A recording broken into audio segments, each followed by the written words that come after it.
History is not just a series of events. It's a tapestry woven with the ambitions, triumphs, and tragedies of those who dared to shape the world.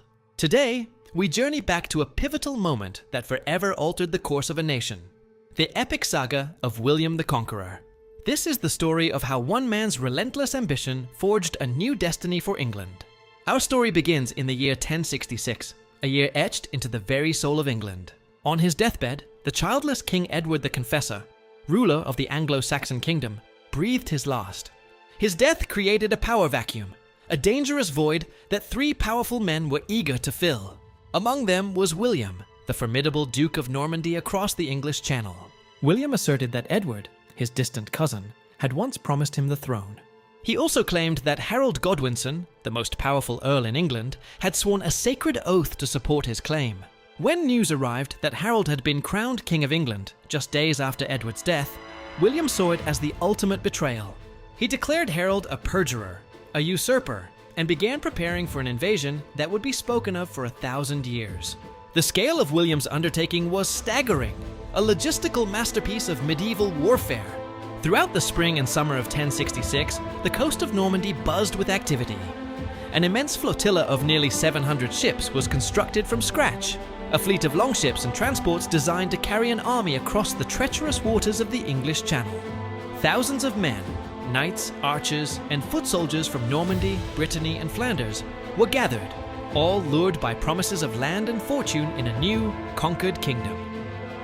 They brought with them not just weapons and armor, but thousands of horses, a critical component of the Norman cavalry that would prove decisive. Finally, on the 28th of September, with a favorable wind at their backs, William's invasion force set sail, landing unopposed at Pevensey Bay on the coast of Sussex. The Norman conquest had begun. The fate of England would be decided on a single bloody day. On October 14th, King Harold Godwinson, having just force-marched his army south after defeating a Viking invasion in the north, took up a strong defensive position atop a ridge near the town of Hastings. His Anglo-Saxon warriors formed a formidable shield wall, a near-impenetrable barrier of interlocked shields and spears. For hours, the battle raged. Norman cavalry charges crashed against the shield wall, only to be repelled time and again. William's archers rained arrows down on the English, but the disciplined Saxons held firm. At one point, a rumor spread that William had been killed, and the Norman lines began to falter. But William, ever the commander, rode amongst his men, lifting his helmet to show he was alive and rallying them for one final desperate push. As dusk began to fall, a high-arcing volley of arrows rained down. One, so the legend tells, struck King Harold in the eye, felling the last Anglo-Saxon king of England. With their leader gone, the shield wall broke, and the English were overwhelmed. With Harold's death at Hastings, the path to London lay open. William marched his army toward the capital, securing key towns and crushing any remaining pockets of resistance along the way. The English lords, their spirit broken and their leadership shattered, had little choice but to submit. On Christmas Day of 1066, in the newly consecrated Westminster Abbey, William, Duke of Normandy, was crowned King of England. His coronation marked not just the end of a battle, but the end of an era.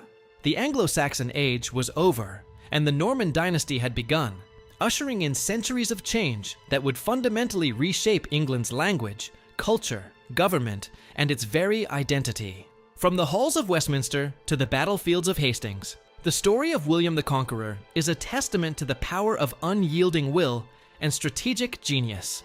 His conquest was a brutal and transformative event, a turning point that set England on a new and irreversible path. Thank you for joining us on this journey through one of history's most dramatic chapters.